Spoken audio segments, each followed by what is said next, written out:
Welcome to Summoner's Rift.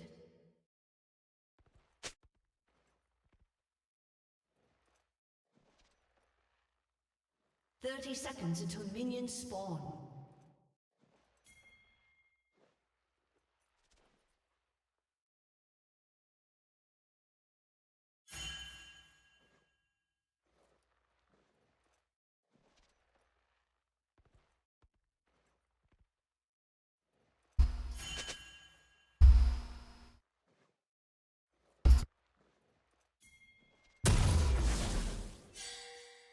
Minions have spawned.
enemy has been slain.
Enemy double kill.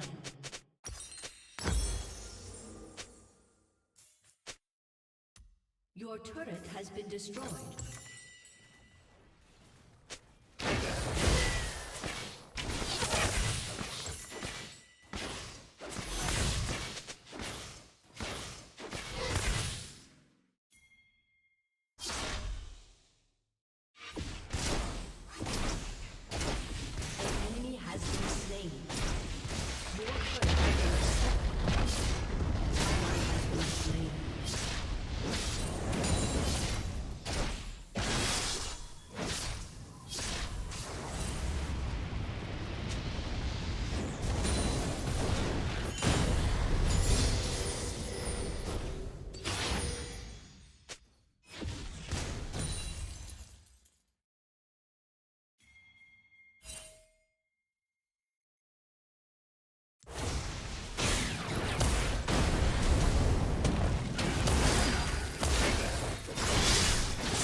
has been slain.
Slain.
A summoner has disconnected.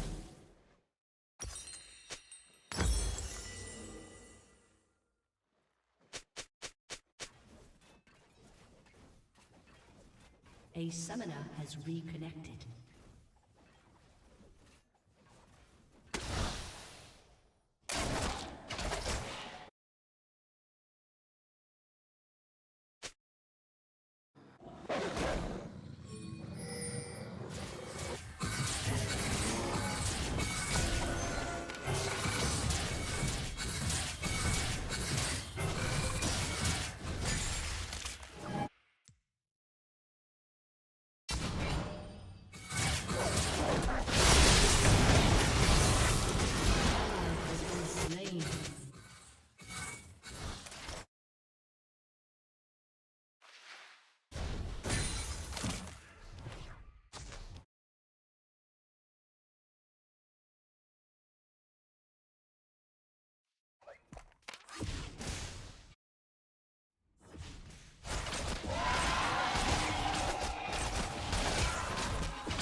Your turret has been destroyed.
Why? Up here, they're like, this is just correlative analysis. And down here, it's like, well, Google searches went up around the time that suicides did. So therefore, what other Google searches went up in 2010, you know?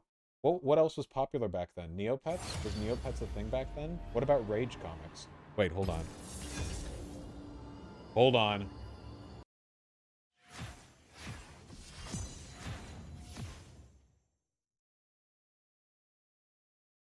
I think we're about to crack the code.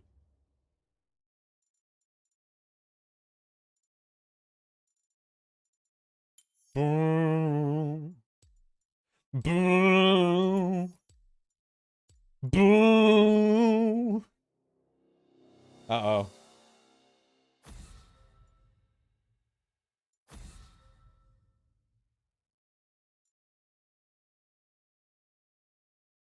We found it out.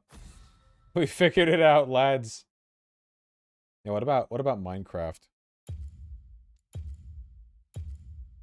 Oh no. Oh no.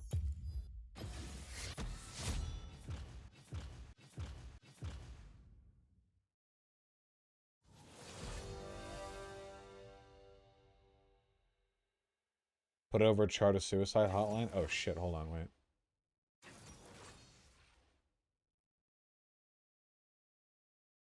Okay, guys, I've got bad news.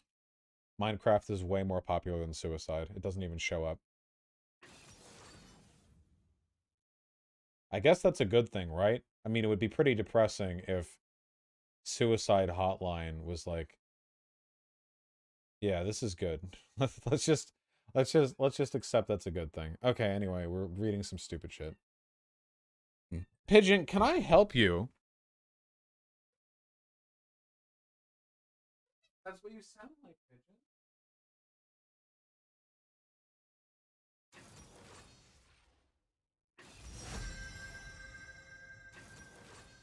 Pigeon, what's your opinion on the correlative relationship between cross-sex hormones and puberty blockers in 2010 relative to the increasing disparity in youth suicide rates between states that do and don't have laws that allow for minor access to healthcare without parental consent? What's your opinion on that? How do you feel about that?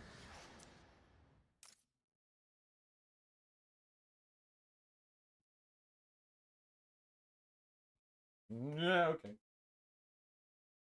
Sharp.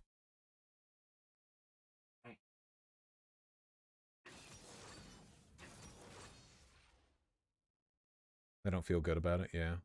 I have a significant correlation report. Oh, shit. Okay, wait, I could have called this one. Damn, wait, is this real? That is a powerful... Wait, is this real? That is a very strong... God damn. Pigeon, if you're gonna keep squeaking... Here. Squeaky, squeaky. Alright, okay, let's finish this. Save me from the dark. Or whatever. Okay. The results. Higher in states provision was before 2010, two groups of states did not differ wildly. Can I see the data?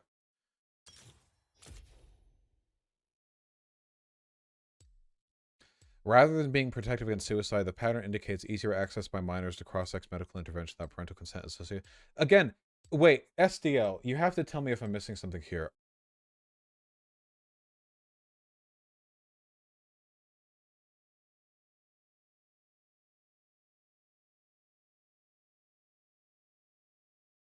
And go to sleep. A few hours later, he would wake up because he thought he heard something outside of his tent. But there were no windows on his tent, and it was totally pitch black outside, so he can't see anything.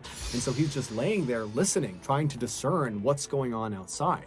And as he's laying there, he hears it again, and it's the sound of footsteps slowly approaching his tent. But before we get into that story, if you're a fan of the strange, dark, and mysterious delivered in story format, then you've come to the right place because that's all we do, and we upload once a week. So if that's of interest to you, please hide a Bluetooth speaker in the like button's bedroom, and then proceed to play Siberian Husky screaming audio at full volume all night long. Also, please subscribe to our channel and turn on all notifications so you don't miss any of our weekly uploads. Okay, let's get into today's story.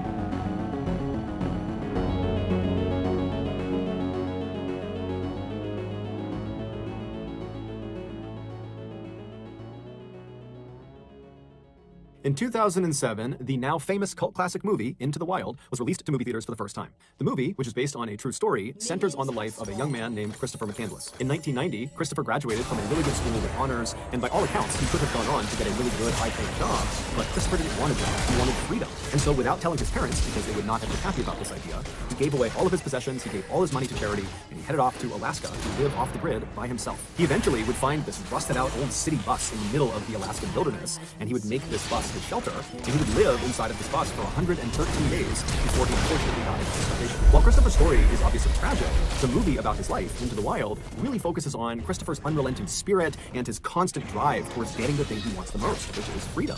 And so at the end of this movie, the audience is left feeling not sad, but inspired.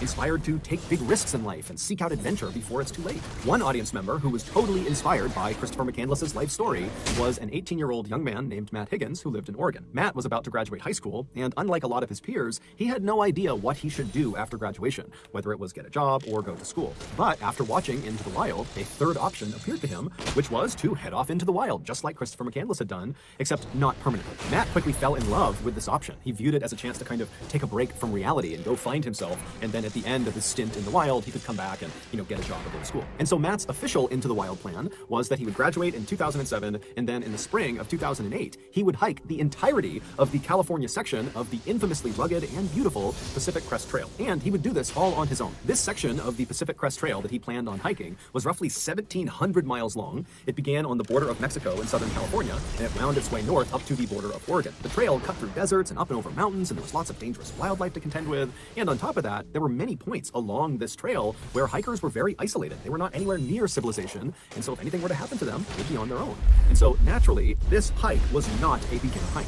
However, Matt was not a beginner hiker. He had grown up hiking and camping all over Oregon and the western United States. He had spent time in totally well-marked and safe areas, and he had also spent time hiking around very dangerous and isolated areas where there were cougars and bears and unmarked cliffs everywhere. And so Matt felt like, with his experience in the outdoors, he was perfectly suited to take on this big of an adventure. And in many ways, that was true. However, something was going to happen to him while he was out on the Pacific Crest Trail that no amount of hiking or camping experience could have prepared him for. So Matt graduated from high school in 2007, and in keeping with his plan, in the spring of 2008, he packed up his stuff, he headed to the airport, and he flew south to Southern California. And when he got there, he made his way all the way south to the border of Mexico, and there he picked up the start of the Pacific Crest Trail, and he began heading north. For the first few weeks of his hike, Matt would spend the entire day hiking as far as his body would allow him, and then at night, when it got too dark or when he got too tired, he would just set up his campsite right off the edge of the trail, and then after a quick bite to eat, he'd climb inside of his tent and he'd go to sleep. And then the next day, he'd get up early and he'd do it all over again. During those first few weeks, the only real adversity that Matt ever faced, beyond just kind of normal fatigue from long-distance hiking, was at one point he got a little dehydrated, and another time he almost stepped on a rattlesnake. So besides those two things, really the hike had actually been fairly routine by Matt's standards. But when he reached the Lassen National Forest, which is a very dense forest in northern California, located about 150 miles from the end of his hike, so the border of Oregon, when he got there, this hike of his would become anything but routine. Not long after stepping foot in Lassen Forest, Matt found himself walking along this winding dirt path where the trees on both sides of this path were pressed tightly up against the edges of this trail, and because of how densely packed the trees were together, it was almost like he had these walls on either side of him that extended 100 feet into the air. And so it was very quiet and it was very dark as he was walking along, but Matt was enjoying it. All he could hear was the chirping of birds and the insects buzzing around him. It was peaceful. And so Matt's just kind of meandering his way through the forest. He's in no rush, and at some point, the trail he was on banked hard to the right. And so he makes this turn, and as he does, he looks up, and what he sees kind of startles him. About 20 feet away from him, off to the right side of the trail, is this big boulder, and sitting on this boulder are two middle-aged people, a man and a woman. They were both dressed head to toe in white. They both looked very dirty and disheveled. The man had this big, unkempt beard, and both of them were just staring daggers at Matt. And so Matt felt awkward, and he immediately looked down as he continued walking towards them. But as he got within a few feet, he looked up and kind of awkwardly smiled at them and waved and said hi, and they didn't respond. They just continued to stare at him with no discernible expression on their face, and they watched him as he walked right past them. And so after Matt walked past these two people in white, he felt really uncomfortable because he knew they were still definitely staring at him as he walked away, and he didn't want to turn around and meet their eye contact. And so he's just kind of walking away, feeling that uncomfortable feeling of someone staring at him, and he's thinking to himself, why didn't they at least wave or acknowledge him in some way? Especially considering the fact that on the Pacific Crest Trail, people go days without seeing other people. Matt, in fact, had not seen another person in days until he saw these two, and so he's thinking, how rude is that to just completely not react when another person walks past you on this trail? But Matt told himself, you know what, I don't know these people. I don't know what their issues are. You know, for all I know, they're foreign and they didn't understand what I said, and so maybe that's why they didn't say hello back. Who knows? But you know what, it's none of my business. And so Matt just continued walking along. He never turned around to look back at these two people in white. He just carried on. A few hours later, when the sun was starting to set, Matt was still walking along this winding trail with these huge trees on either side of him, and so visibility was getting pretty poor, and so he began looking for a place to make his camp. But because of how close these trees were to the edge of this trail, and considering how dense these trees were, there was no spot for him to make his campsite without completely blocking the trail. And Matt did not want to block the trail for other people, and so what he did is he left the trail and he walked 300 feet or so into these thick trees where he found this little clearing, and that's where he set up his tent. Once it was all set up, he made some food for himself on his little stove, and then after he was done eating, he packaged up all of his leftover food inside of a waterproof bag, and he sealed that up. And then he tied some cord to the bag and threw the bag up and over a branch of a nearby tree and kind of tied it off so the bag was sitting well off the ground. This was to make sure no bears could get to his food. And so after his leftovers were secured high up in a tree, it was totally pitch black outside, and so Matt just climbed into his tent, he zipped it up, climbed into his sleeping bag, and he fell asleep. The next morning, Matt got up right as the sun was starting to rise, and so it was still pretty dark outside, but there was a little bit of light. And so Matt unzipped his tent and he looked outside, and the first thing he noticed was his bag of food that he had put up in the tree was gone. And so Matt stepped out of his tent and he looked around, thinking, maybe it fell to the ground or something, but it wasn't there. It was just gone.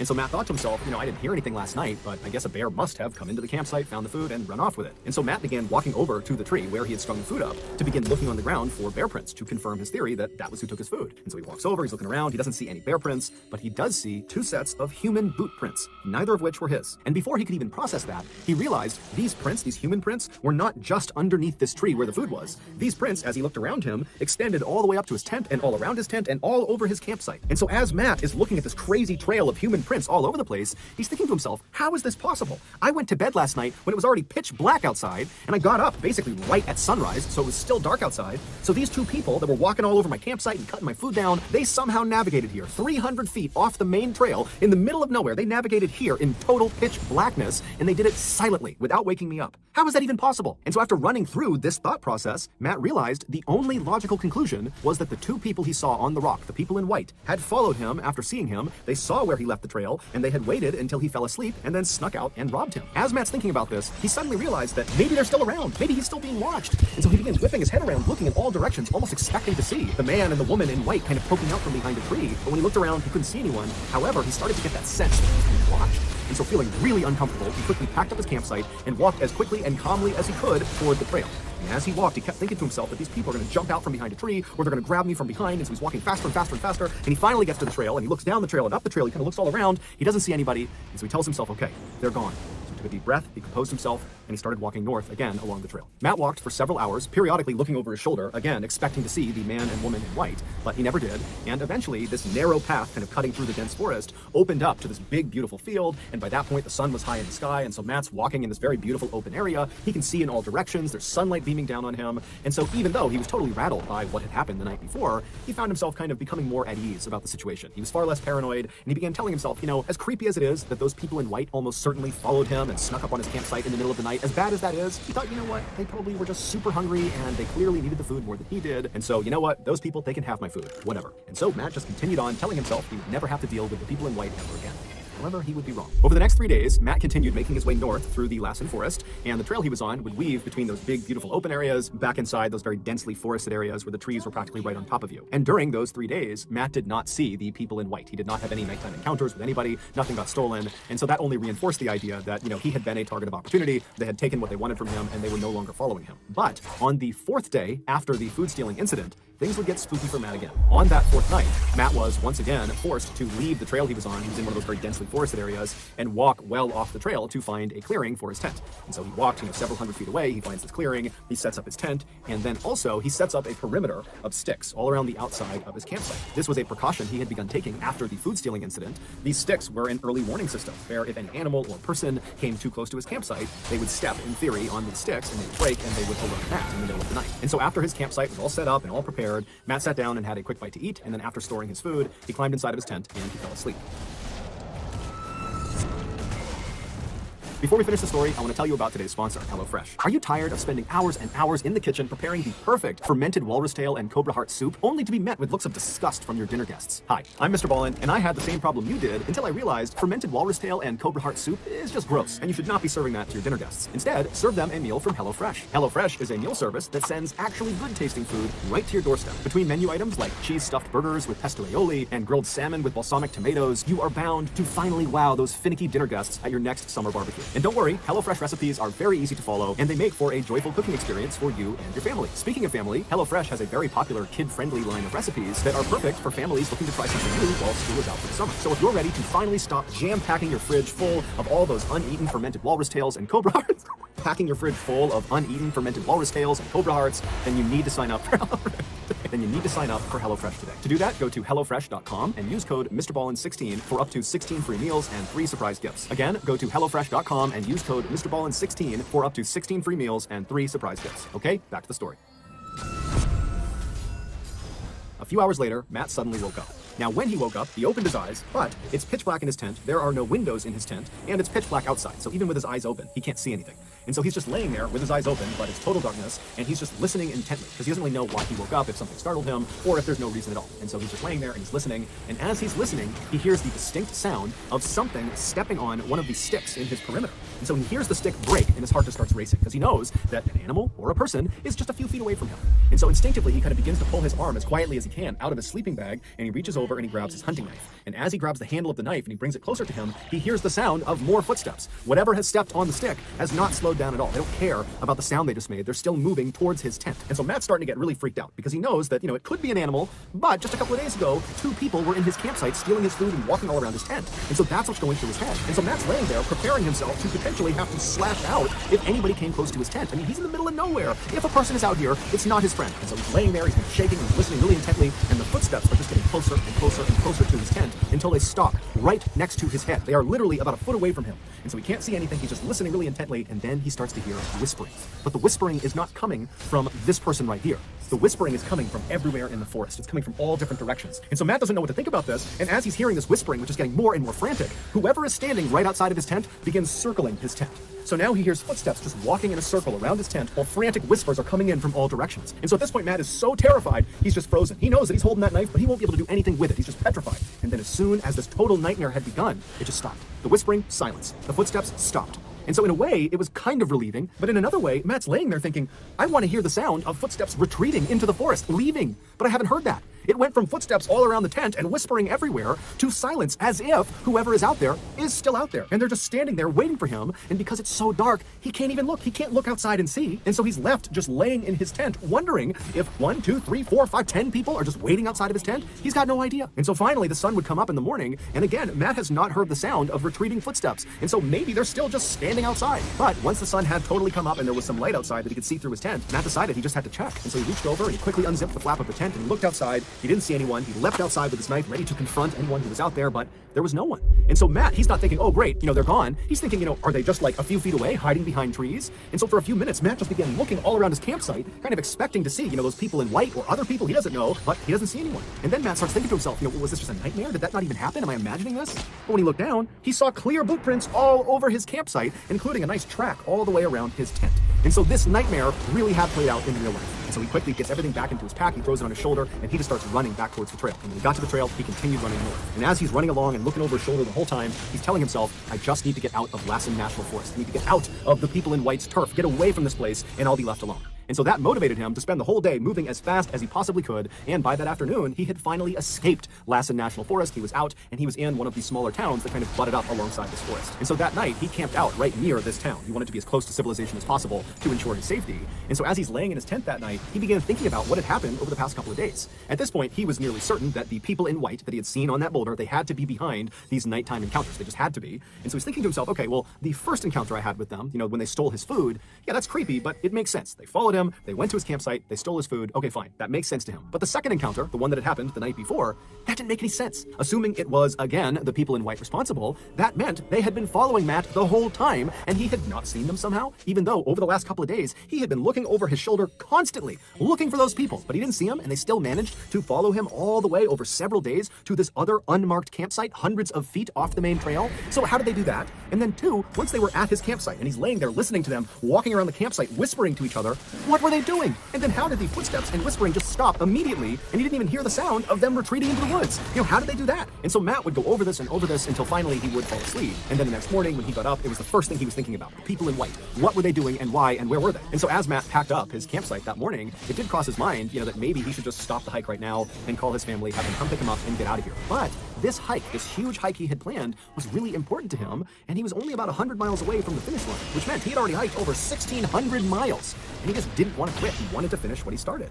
And so he packed up his stuff, he threw it over his shoulder, and he continued on. And so that day, Matt would leave that little town, and he would make his way up into another very dense forest called the Mount Shasta forest. Mount Shasta was a lot like the Lassen forest, except Mount Shasta has a very disturbing backstory. Specifically, lots and lots of people go missing inside of Mount Shasta, and often they go missing under baffling circumstances. The most frightening of these missing persons reports are when someone comes back, the survivor of the event, and they will say, they saw their hiking companion. They clearly saw them. And then they turned their back on them just for a few moments, few minutes, whatever it was. And when they turned back around, the person they were with was now gone. No trace of them, nothing, they're just gone. And despite a massive search for them, they're never found again. There is a distressing number of missing people in Mount Shasta that sound just like that. It's totally terrifying. So with that in mind, Matt makes his way into the Mount Shasta forest, and even though it totally stressed him out to once again be walking on these dirt pathways where the trees are very tight on either side of you, they're very dense, and as he's walking, he's kind of looking in both directions, expecting to see somebody watching him. Despite feeling that way, Matt just continued to stay focused and kept telling himself to just continue on because you're so close to the end. And so the first 3 days that he was in the Mount Shasta forest, Matt would just keep his head down, and very stoically every day he would just hike as far as he possibly could. In the evening, he would set up his campsite either right off the trail or maybe a little ways off the trail in a clearing, and he didn't have any run-ins with the people in white or anybody else for that matter. He was totally left alone. But on his fourth day in the Mount Shasta forest, all that would change. On that fourth day, Matt found himself not inside one of those very dense forested areas, but rather in this very open trail that was up on the side of this mountain. And because this trail was fairly high up in elevation, the tree coverage was fairly sparse, and so there was great visibility. He could see miles ahead of him, and when he turned around, he could see miles behind him. And so Matt is just walking along this trail, kind of enjoying the day. It's beautiful outside, and at some point, he turns around and he looks behind him. Now, all day he'd been doing that, and he had not seen anyone. But this time, when he turned around, he saw two little white dots, miles and miles back, slowly making their way along the trail that he was on. It was the people in white. They were back. At this point, Matt was at least 50 miles or more away from that first place he had walked past the people in white when they were sitting on that boulder. Which meant, one, Matt was right. These people in white really had followed him and almost certainly were responsible for the nighttime visits he was getting. And two, for reasons unknown, they were still following him. Matt suddenly didn't care at all about completing his big hike. He just wanted to get the heck away from those people. And so very quickly he pulled out his map and he looked, and to his horror, he realized he was in one of the most isolated portions of the entire hike. He was at least 25 miles away from the nearest civilization, a little town called Castella, California. And so without a better option, Matt put the map back in his pocket. He took one last look at the people in white who were making steady gains on him, and then Matt just turned away from them and began booking it down the trail. And Matt would run for hours and hours and hours without stopping. Even when he turned around and could no longer see the people in white, he just kept on running. And then when the sun set and he could barely see the trail, he just kept on running. It literally wasn't until it was so dark outside that he actually couldn't see the ground anymore that Matt finally, totally exhausted, came to a stop. And then from there, he turned and left the trail and walked way away from the trail, hundreds of feet deep into the forest, to get as far away from these people in white as he possibly could. And so finally, he found this clearing very far away from the trail. He set up his tent right in the middle of it, and then he very diligently laid out his perimeter of sticks around his campsite, making sure there were no gaps. And then he climbed inside of his tent, he zipped it up, and then keeping on all of his stuff in case he needed to make a run for it, he got inside of his sleeping bag, and he just laid there with no expectation that he was going to sleep. He was terrified. As he laid there, he thought to himself, okay, I have now run at least several miles ahead of them. I know that was them. I know I got some distance on them. There's no way they saw where I turned off the trail and where I set up this campsite, so they can't possibly find me. And so Matt would lay in the tent for several hours, waiting to fall asleep. And then finally he would start to get tired, because at this point it's totally quiet outside, he hasn't heard anything, and so he begins to doze off to sleep. And as he's getting more and more tired, he hears the sound of someone stepping on his perimeter of sticks. And as soon as he hears that stick break, he hears the all too familiar whispering pick up all around the forest. And then something new happens. Before Matt can even do anything, his tent lights up like a Christmas tree. Someone is shining a light on his tent. Someone has snuck up on his campsite in the middle of nowhere, hundreds and hundreds of feet off the trail, in the middle of the night. They found him, and they're shining a light on him. And then the light clicks off, and it's silent. And at this point, Matt's fight or flight instinct kicks in, and he rips off his sleeping bag, he jumps outside, and begins screaming nonsense and flailing around with a knife, trying to intimidate these people to get away from him. And then after he stops for a second, he hears a stick crunch right behind him. And he whips his head around to look at who is standing right behind him, and as he's turning out of his peripheral vision, he sees a dark figure running towards him. He doesn't think twice, he just turns and begins running away from the campsite. Now remember, it's pitch black in the forest. There's trees everywhere. And so Matt's smashing into trees, branches are hitting him, he's falling to the ground, but he is on a pure adrenaline high, and he is just sprinting as fast as he possibly can away from this person who is likely still chasing him. And after 5 minutes of running, he stumbles and falls forward and kind of lands at the base of this fallen tree.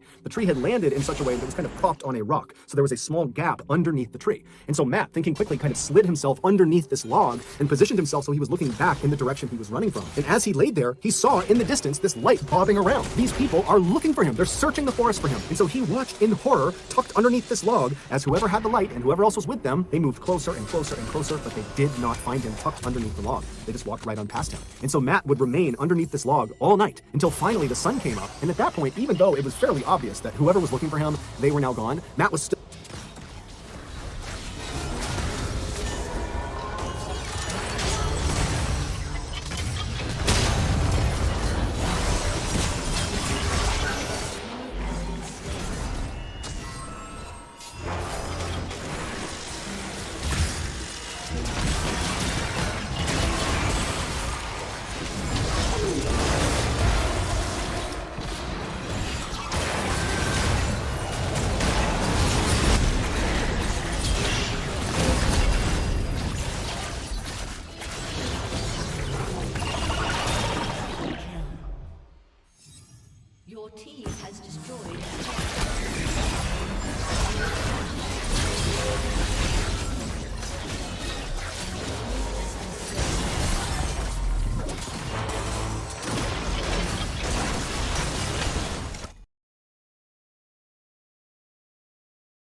Welcome to Summoner's Rift.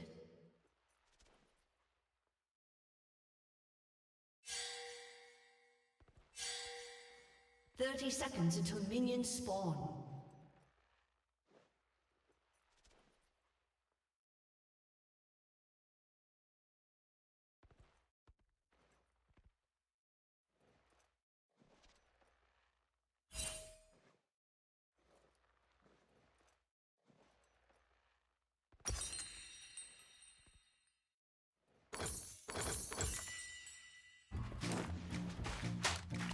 Minions have spawned.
been slain.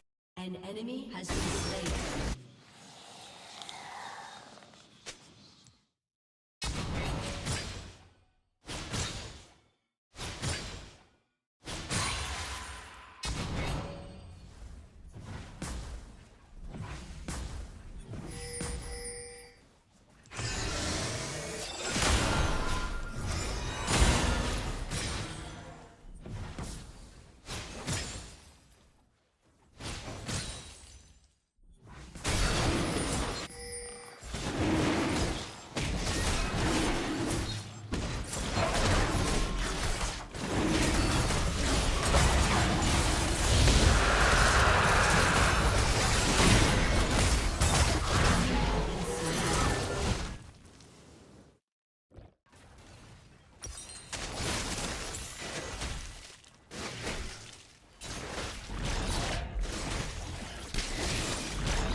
Enemy double kill.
An ally has been slain.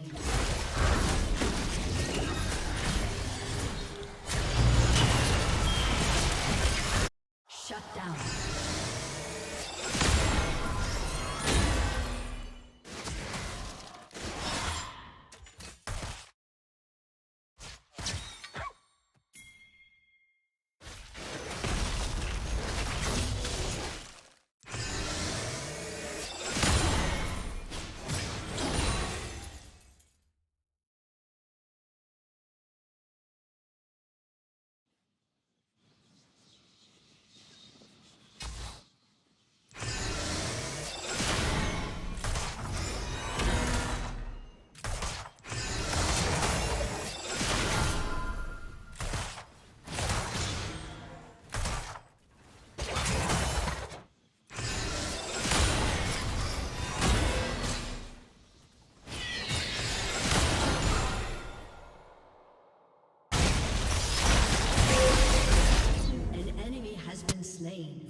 Welcome to Summoner's Rift.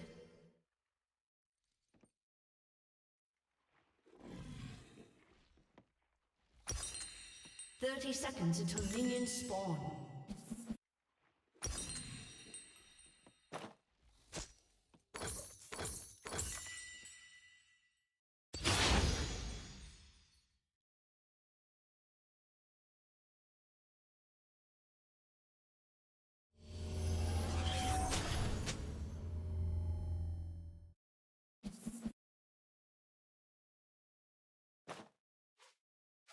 Minions have spawned.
First blood.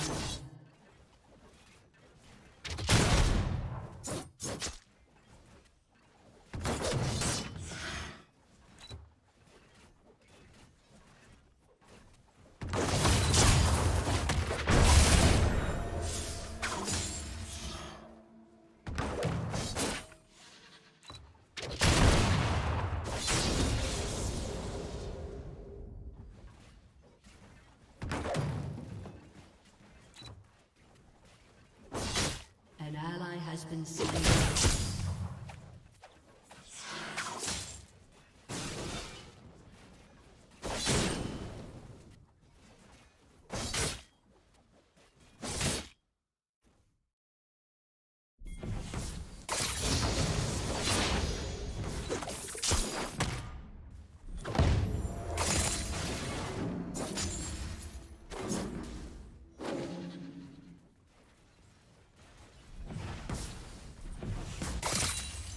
An enemy has been slain.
An enemy has been slain.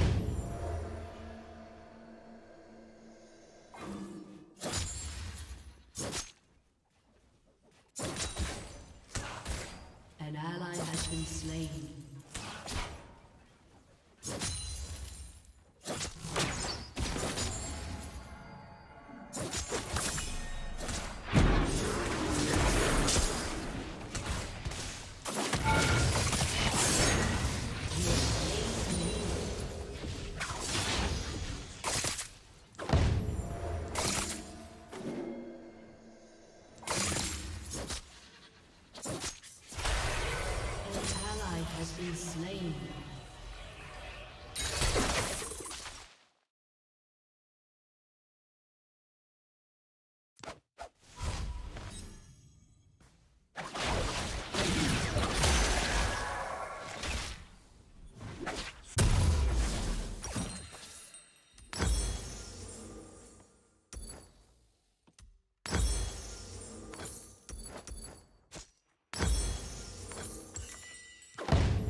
Double kill.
Been slain.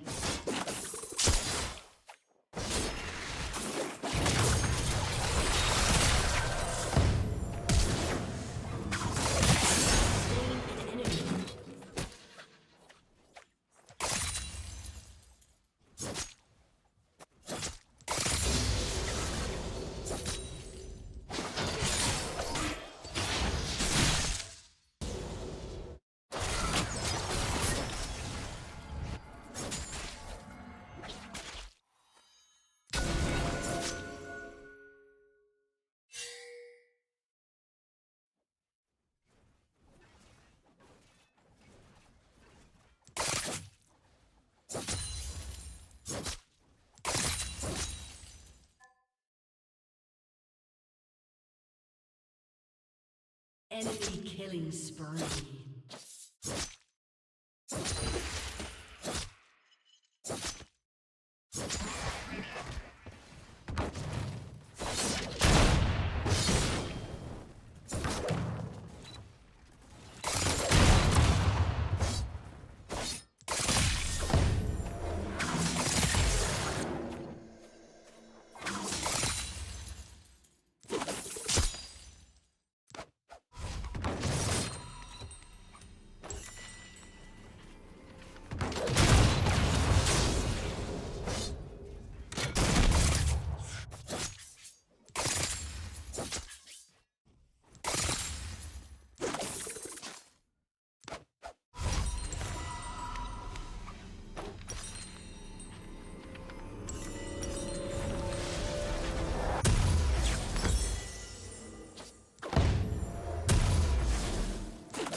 An ally has been slain.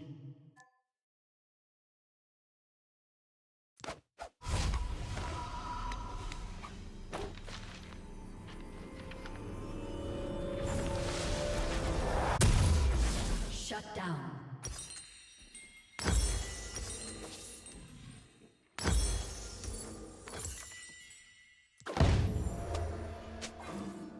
Your turret has been destroyed.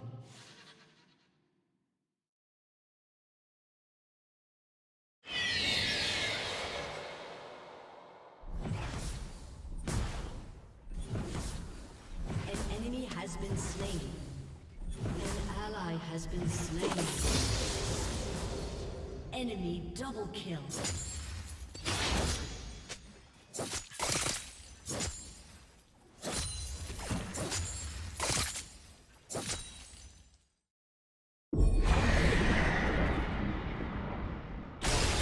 Your team has destroyed a turret. Your turret has been destroyed.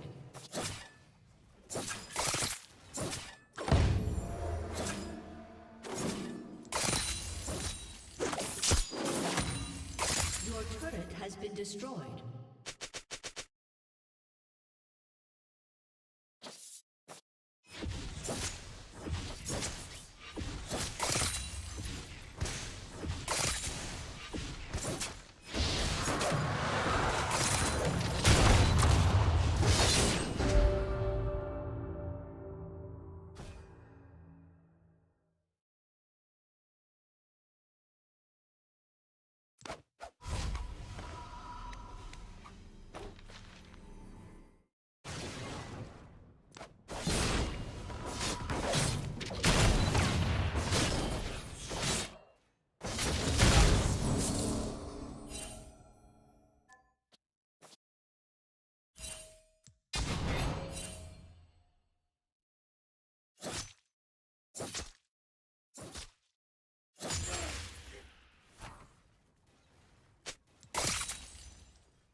enemy is dominating.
Destroyed.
Destroyed.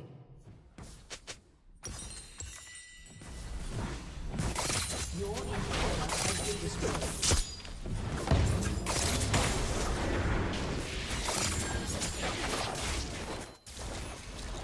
Your turret has been destroyed.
inhibitor has been destroyed.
Is respawning soon.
Nuclear fusion has potential beyond what you can imagine. It has the potential to power the stars. It can offer practically infinite energy with zero carbon emissions if it can be recreated on Earth. And unlike the current nuclear fission technology, nuclear fusion does not produce any long-term radioactive waste. For decades, the technology has appeared to be just out of reach, yet the reward is so great that billions of dollars continue to flow into the field. However, Germany's foremost plasma research facility has set a new record with its new nuclear fusion reactor, demonstrating that we are moving closer to the wonderful objective of fusion power, an almost endless source of clean, renewable energy. What is this new nuclear fusion reactor and what does it do? Also, when compared to the pioneering ITER reactor, how does this reactor stack up? The effort to develop a nuclear fusion reactor capable of creating abundant, sustainable energy, or to imitate the sun, has taken another step ahead. For physicists, fusion has been a type of holy grail. It has the potential to be a source of safe, clean nuclear energy if successfully exploited. Fusion connects atoms rather than separating them as nuclear fission reactors do. Thus, no hazardous radioactive waste is produced. Scientists at Germany's Max Planck Institute for Plasma Physics turned on an experimental reactor and produced hydrogen plasma in a device. This device is called the Wendelstein 7X stellarator. The stellarator is made to hold plasma formed by smashing hydrogen atoms together and blasting them with microwaves until the matter reaches temperatures of 100 million degrees, at which point the nuclei of the atoms fuse to form helium. The entire process generates energy and reflects what occurs at the sun's core. The stellarator's donut-shaped core, in essence, forms a miniature star. The device debuted in late 2015 at the Max Planck Institute for Plasma Physics, demonstrating that it could keep a loop of helium ions heated to 1 million degrees in situ for a tenth of a second. The helium ions racing through the plasma reached a searing 40 million degrees Kelvin, 4 times hotter than in the following experiments when 18 times more energy was supplied into the W7X. As a point of reference, the sun's surface only reaches a temperature of 5,505 degrees Celsius. Do you see how powerful the stellarator is yet? While most of us are familiar with traditional nuclear energy, which is generated by the disintegration of large atoms, fusion energy is created when atoms are fused together.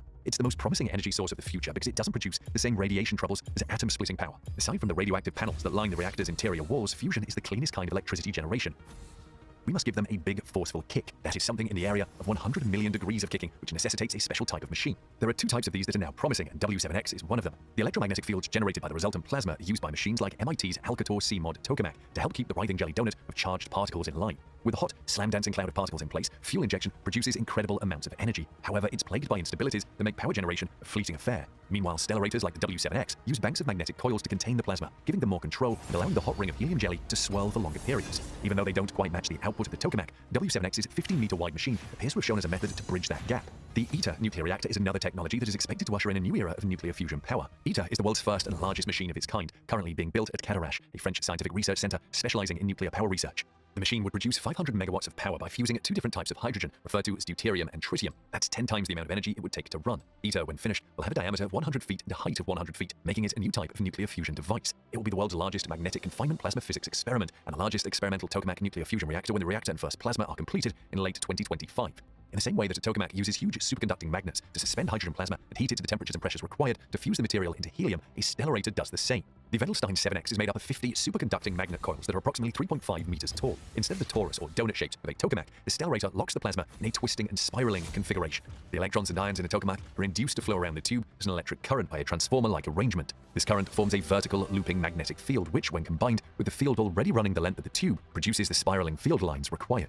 However, the tokamak is better at retaining a plasma than the other. To some extent, this is because the symmetry of a tokamak allows particles to follow smoother pathways. It is common for large numbers of microscopic particles to be lost in stellarators due to the large number of wiggles and ripples they encounter. This has led to a large majority of fusion studies since the 1970s, culminating in the massive ITER reactor project. With the addition of graphite tiles to the Wendelstein 7X's internal wall, higher temperatures can now be achieved. This inside liner, called a diverter, protects the twisting chamber walls while also allowing operators to pump more plasma in at greater temperatures, giving them more control over the hydrogen plasma density and purity.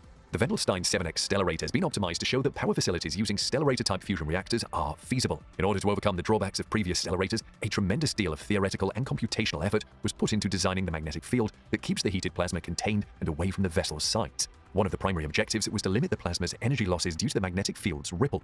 Despite being bound to the magnetic field lines, plasma particles drift outwards and are lost as a result of this. Tokamaks, on the other hand, have modest losses owing to magnetic field ripple because of their symmetrical structure. Small vortex motions in the plasma, as well as turbulence, which is also incorporated as a loss channel in stellarators, affect the energy losses here. As a result, lowering neoclassical losses is an important task for stellarator optimization in order to catch up with the tokamak's good confinement properties. As a result, Wendelstein 7X's magnetic field was engineered to reduce those losses. Wendelstein 7X has already been able to generate high-temperature plasmas and set the stellarator world record for the fusion products at high temperature using the heating equipment available thus far. This combination of temperature, plasma density, and energy confinement duration shows how near you can come to the values for a burning plasma. Analysis of such a record plasma has now been completed in great detail. Although turbulent losses were negligible at these high plasma temperatures, neoclassical losses accounted for 30% of the heating power, making them a significant contributor to the energy balance. A thought experiment has now demonstrated the effect of Wendelstein 7X neoclassical optimization. It was anticipated that in plants with a less optimized magnetic field, the same plasma values and profiles led to the record achievement in Wendelstein 7X were also attained. Then the projected neoclassical losses were computed, yielding a clear result. They would be more than the input heating power, which is physically impossible. This means that the plasma profiles seen in Wendelstein 7X are only possible under low neoclassical loss magnetic fields. The opposite is also true. Adjusting the Wendelstein magnetic field successfully reduced the neoclassical losses. Tokamaks, on the other hand, have significant disadvantages. A transformer can only drive a current across the plasma in brief pulses, which is insufficient for a commercial fusion reactor. Current in the plasma can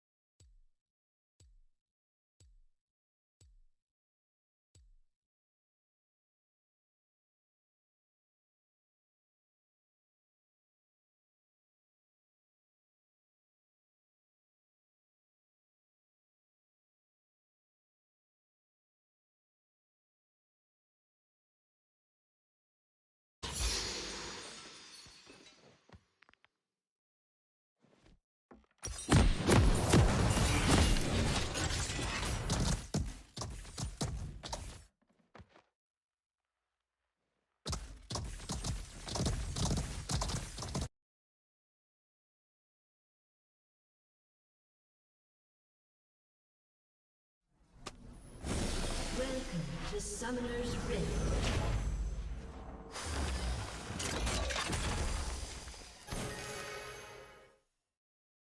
"30 seconds until minions spawn."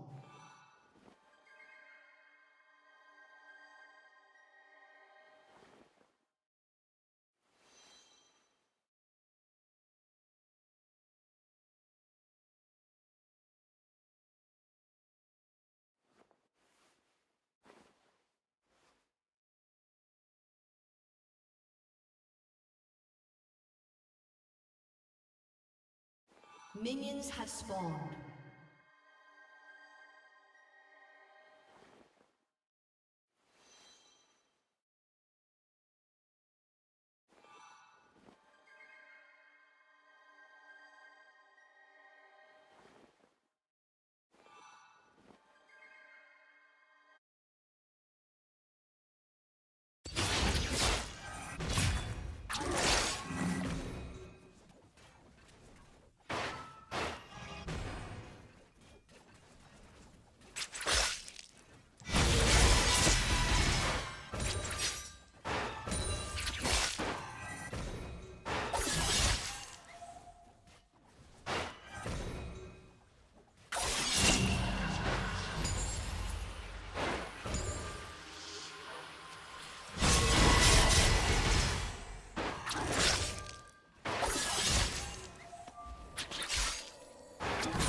Your team has destroyed. An enemy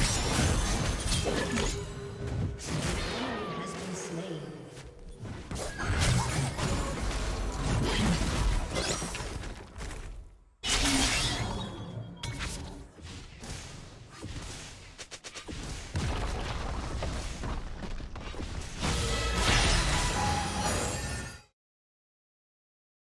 An enemy has been slain.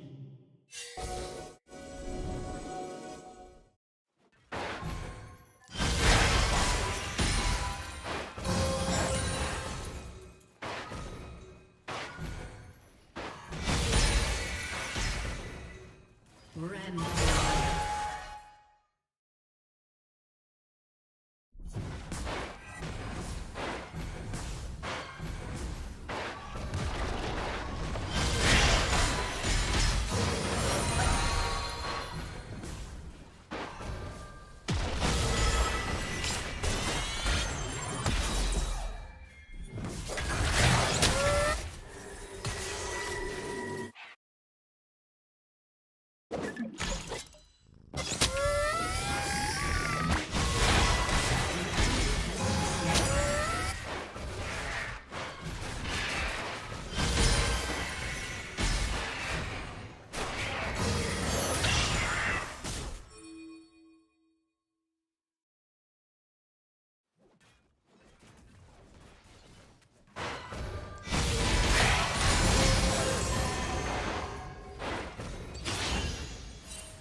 Your turret has been destroyed.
Your turret has been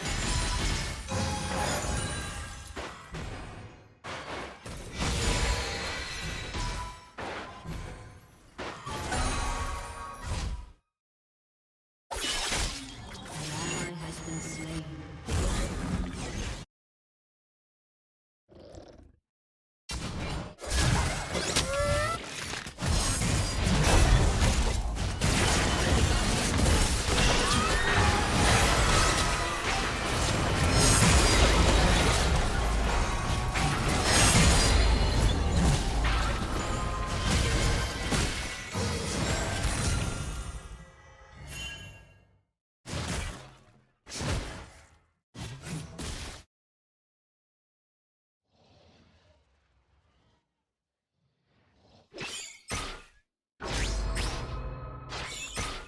Your turret has been destroyed.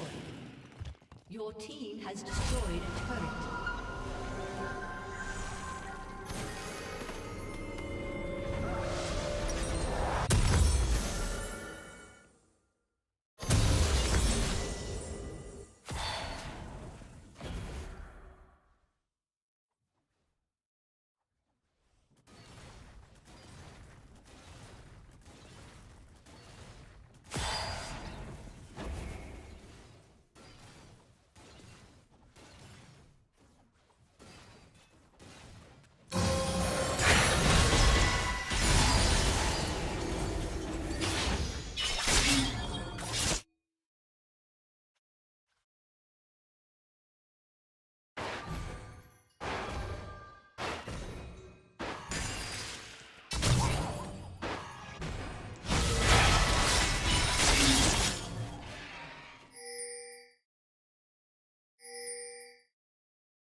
Enemy triple kill.